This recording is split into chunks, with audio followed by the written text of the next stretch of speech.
And when we came up with that, we had a pretty good grasp on obviously the skiing skills and the teaching skills. But this whole world of people skills was something totally new. And so what we were trying to figure out is how to fill that in and what to fill that in.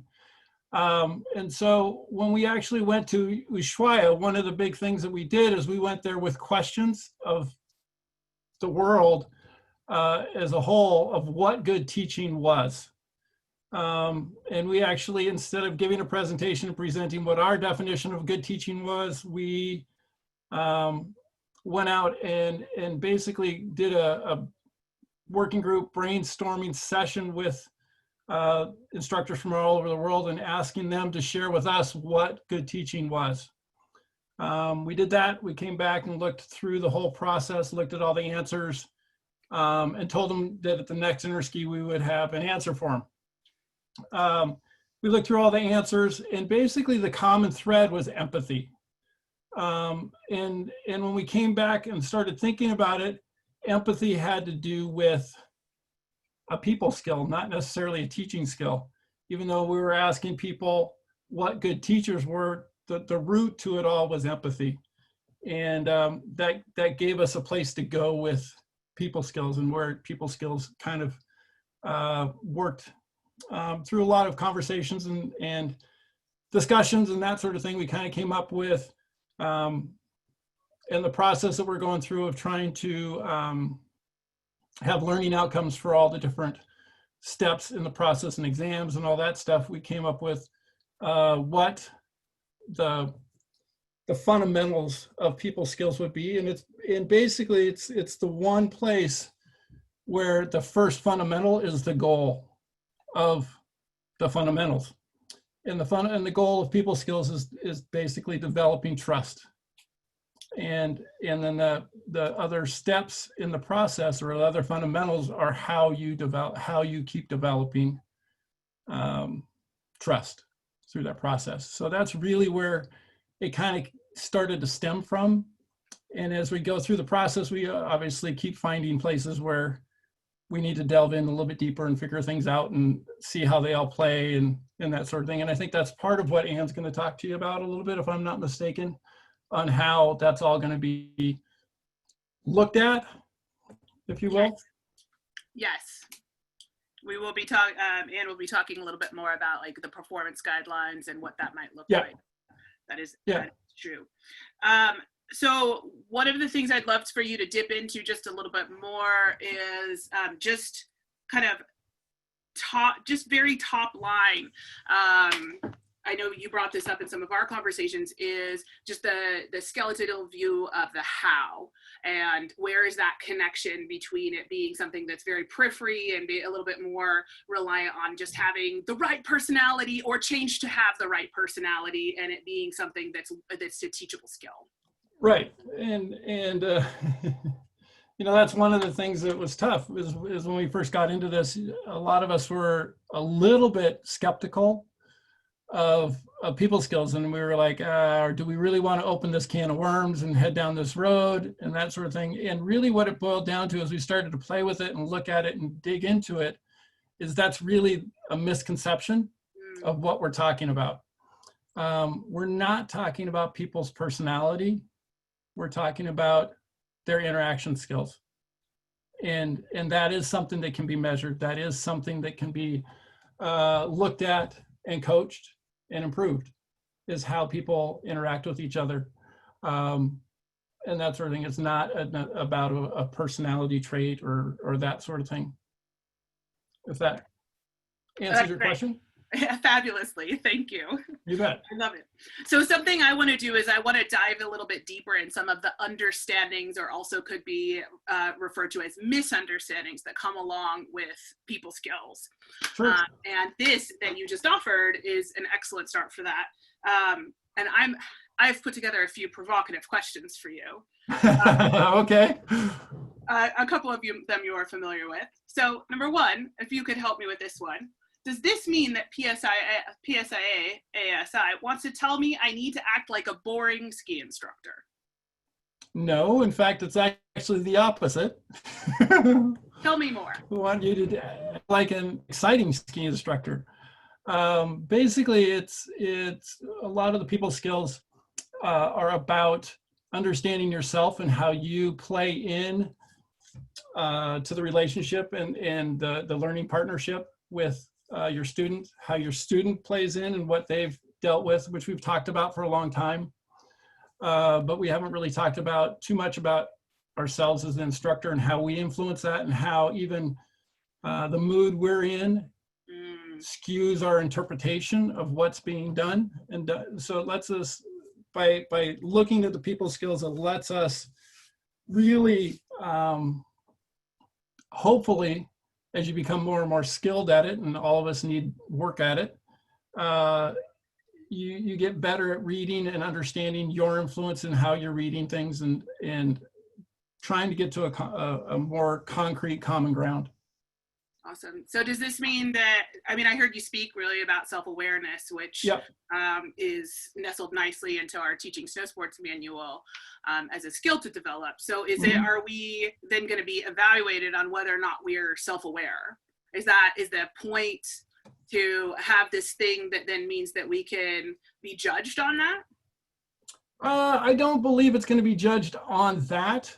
It's Okay. going to be judged on what you would do with that, if that makes sense. Or, you know, everybody reads things differently, understands things and interprets things differently a little bit when you're talking about interpersonal skills. But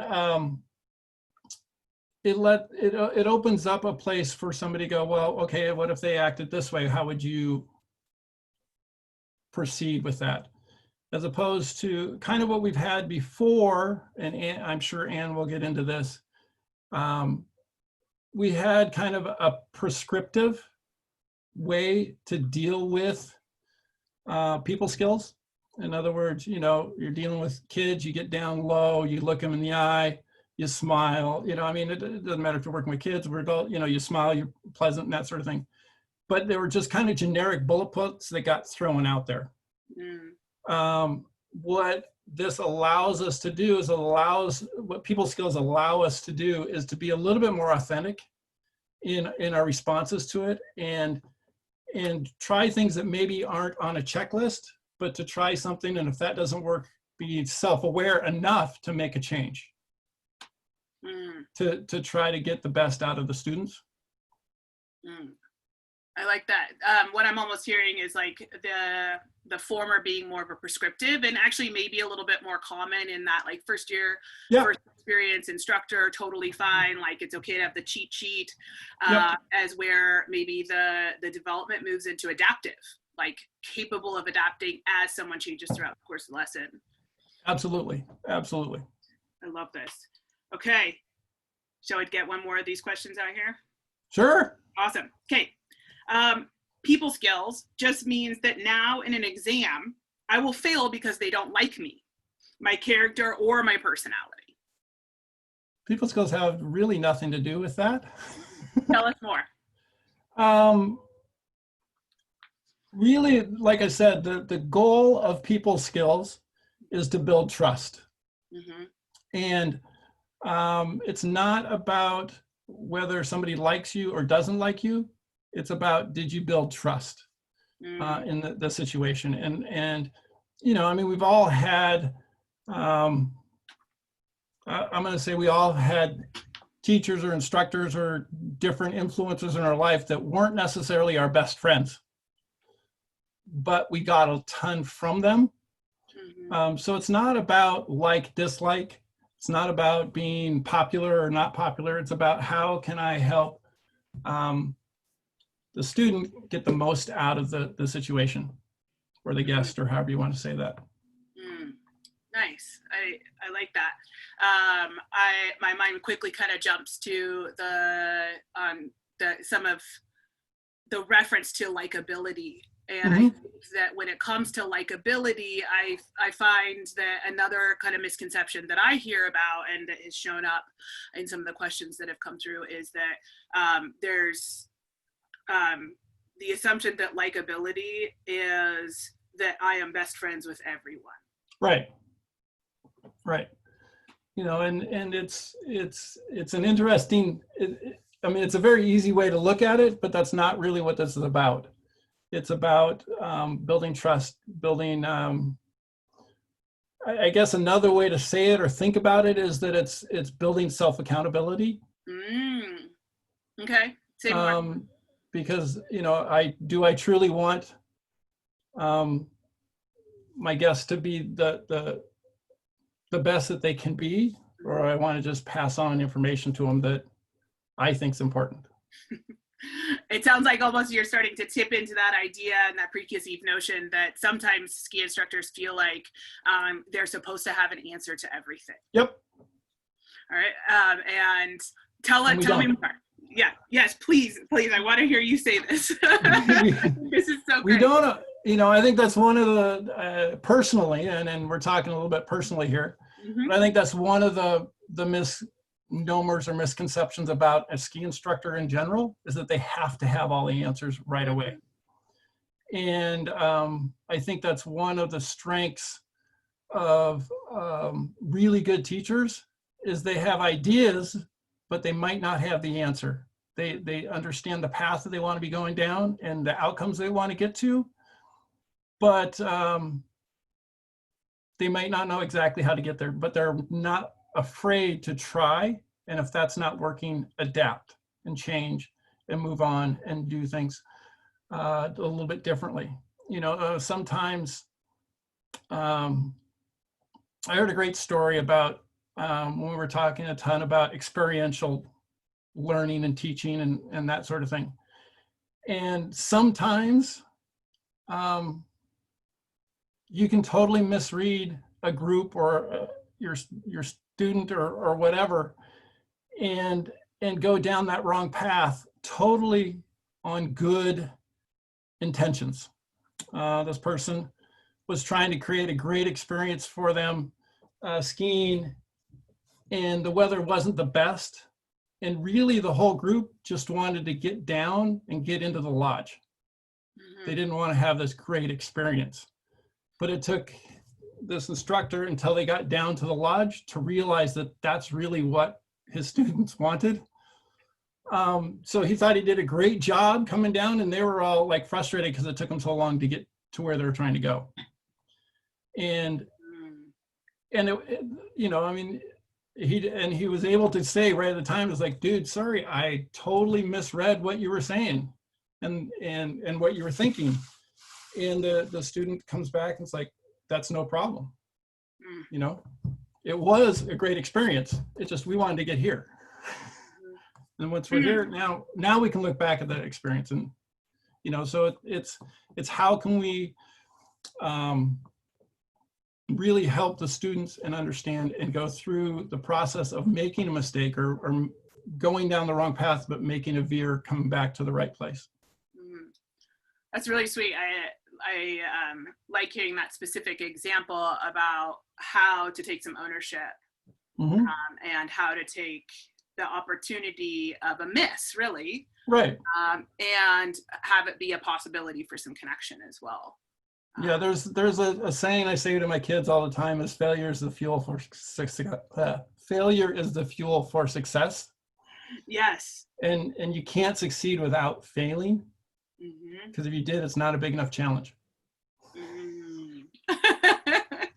So awesome. Thank you for that. Yeah, that's good. So talk to us just a little bit more about, so diving a little bit more into that, the direction of like within our trainers and within our educators. So one of the things that I kind of hear whispered in rooms is, well, my trainer doesn't either, you know, we could speak of this, the judgment of like, doesn't have the right personality or doesn't convey good people skills. So why would I have to do that? Good question. Yeah, it's, I think the number one thing is, I think personally, and this is going back again to a personal belief or personal statement, I think the number one thing in if you're training people skills or you're working on it in your school is to understand that everybody's working on it, including the trainers.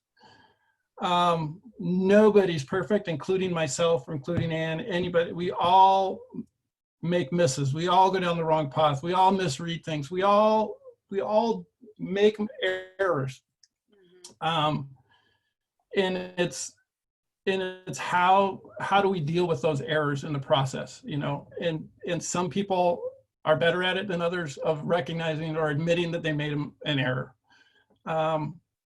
But it's everybody is in the process of bettering themselves, or I like to think that everybody should be in the process of bettering themselves in that in people skills.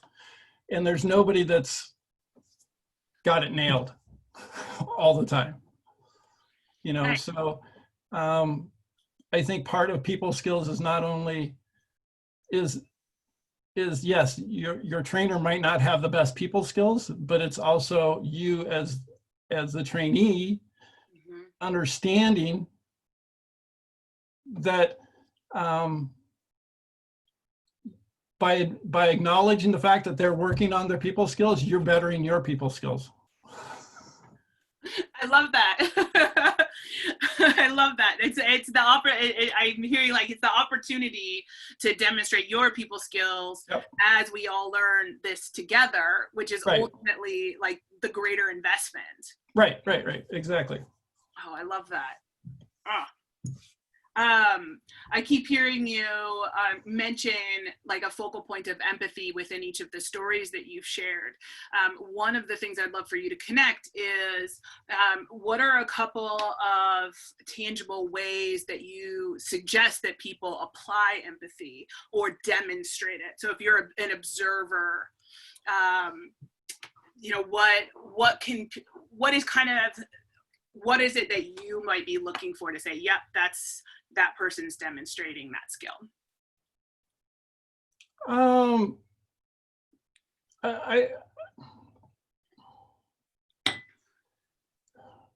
Okay. To me, that's part of the hard part about what Anne's going to talk about. Okay, totally fine. I'll take some ownership there.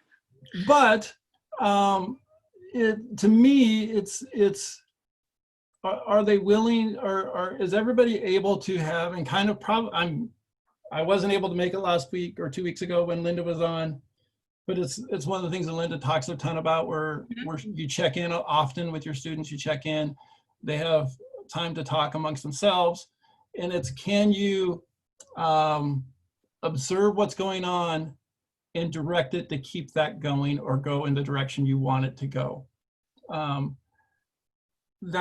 That really is kind of the key.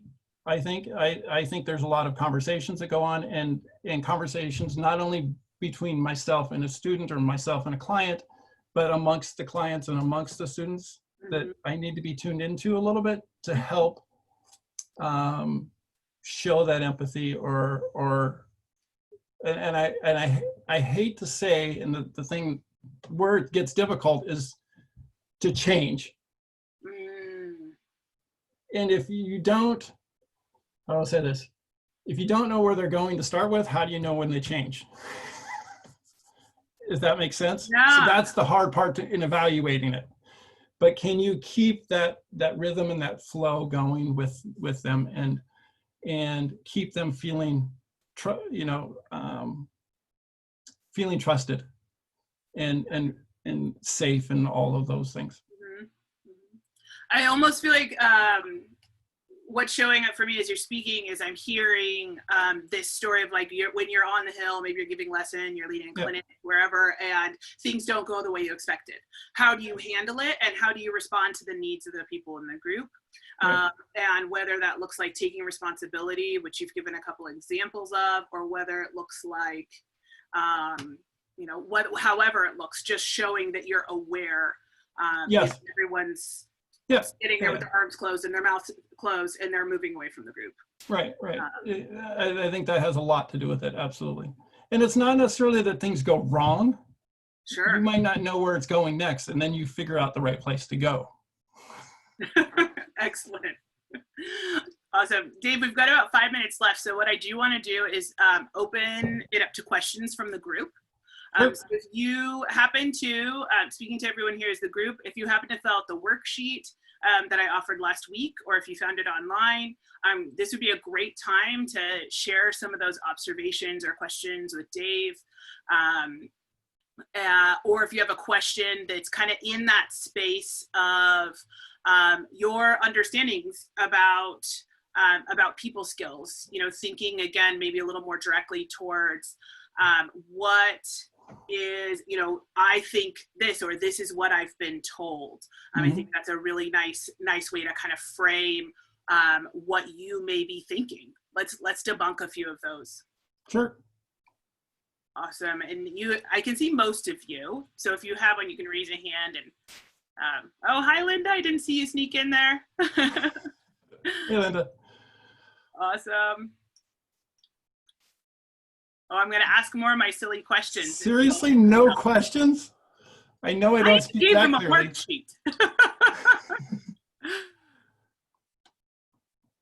What was that? No, I don't see any lips moving. Okay.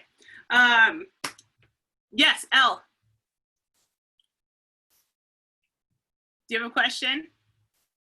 No. Okay. Sorry, no, I'm sorry. We were muted. I mean, I guess just from a high level, the biggest challenge that I observe time and time again is it really boils down to trust and to is it about the students or the client, or is it about the instructor or technician or clinician? And when things are meshing and working properly and evolving to make you know, the great lesson or the great clinic, that's not a question. I mean, it's obviously happening. The exchange of information, the trust that builds, the group dynamic, and the learning and such, you know, just follows. When for whatever reason the individual that's been tasked with being in charge of this parade is more interested in what they want to do and their goals rather than their subordinates, that's when things go south in a big hurry. And absolutely. So absolutely. I mean, what I've heard is, you know, it's about the group, and it's figuring out the group and Yep. adjusting as necessary to keep that dynamic going, and then it really self-perpetuates.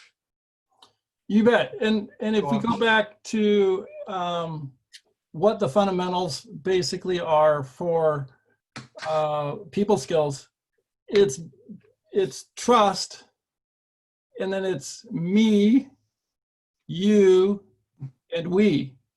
Yeah. And you kind of think of the, you know, I got to work on me, I got to work on you, and I got to work on we. And how can we keep bringing that all together to build that great learning experience? Yeah, I think that's a great way of looking at it. Thanks, Dave. Oh, you bet. Awesome. Thanks, Al. Anyone else? It's a good time to have like your understanding clarified, or if you've got kind of any rumors you've heard that you don't know if they're true or not. No, don't be afraid. Not a problem. Non-judgment, I promise. Exactly. Yeah. Matt.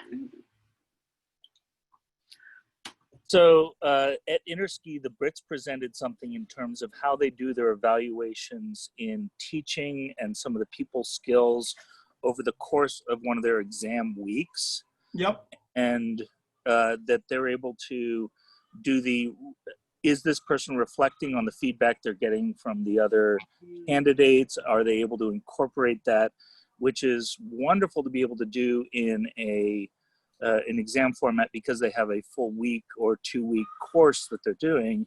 And I would challenge a lot of the trainers out there to start doing that kind of thing in their training programs, to have folks, you know, be able to take feedback graciously, how they incorporate it, and sort of, so then it makes it easier for the Northwest examiners to, in a more concentrated format, be able to, I guess, do some assessment and sort of see how those things have come along. No, exactly. And I think you hit it pretty much on the head there. It's a process that you have to go through and understand how to take feedback, how to give feedback, how to do all of those things that really help you understand how you're dealing with the situation, if that makes sense. And so I think you're right on the head there. Yeah, in a week, 2-week long process, it's easier to tell those things. In a day, sometimes it's tough. And sometimes it's tough because we're also in an evaluation situation, not an informational situation. But those are the things that we're looking into and trying to figure out how to deal with. That's absolutely sure. So you hit it right on the head. And if people are training that way, I think that would help the process along quite a bit. Absolutely. Matt, with your permission, and I'll touch base with you offline, I'd actually love to dig in and do a show specifically on that topic, about maybe some activities that we can offer about what it's like to receive feedback. I know that probably fits in the line of talking about consent and whatnot too. So some opportunities here to practice. I've got a note for that. Let's take one last question, and then we're just past 5 o'clock. So I'm sorry for not being super precise today. I leave myself a little bit of room. Jeffra, with our special guest. Yes, Jeffra. So, Dave, it's mostly just a clarifying question to make sure I understood. At the beginning, when you started talking about the fundamentals, the first one being developing trust. And I think it's my understanding what you said is that's kind of the top one. The rest of the fundamentals are kind of underneath that and are how you get to the building of trust. Am I correct in that understanding?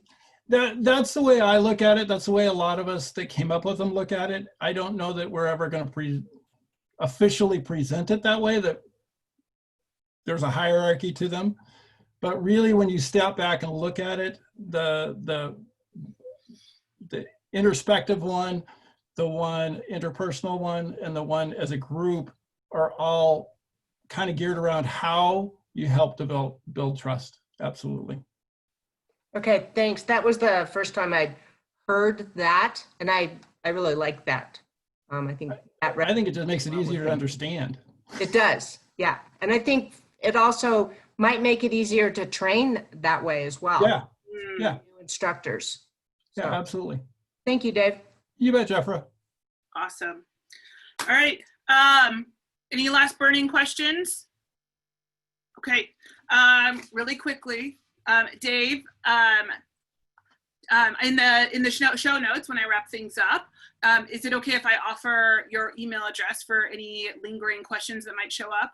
Absolutely. that was going to be part of my closing thing. If anybody has any questions or ever wants to talk about anything, feel free. I love talking about it. Awesome. And anything else you'd like to share with the group? No, it's really cool that you guys are doing this. I think through the whole process, it's just going to make everything go a lot easier, a lot smoother, and really get a good, strong understanding of what teaching skiing is really about. Thank you. And thank you for spending your time with us. I've my pleasure. been hinting to Dave that I'd like to have him back. So if you in 30 minutes or tomorrow, you realize you have 8 questions, please jot them down. And if you want to get it off your plate, send it to me. A couple of business things before we wrap. Remember, next week, we are going to be prepping for our chat with Anne. There is a feelings worksheet that I'm going to drop on the show notes. So that talks you through steps 1, 2, and 3. And it's really just getting you to think about feelings words that maybe are a little different than what you naturally go to. So instead of thinking about like happy, angry, and sad, maybe you think of a plethora of other words as well, and then how you relate with those words.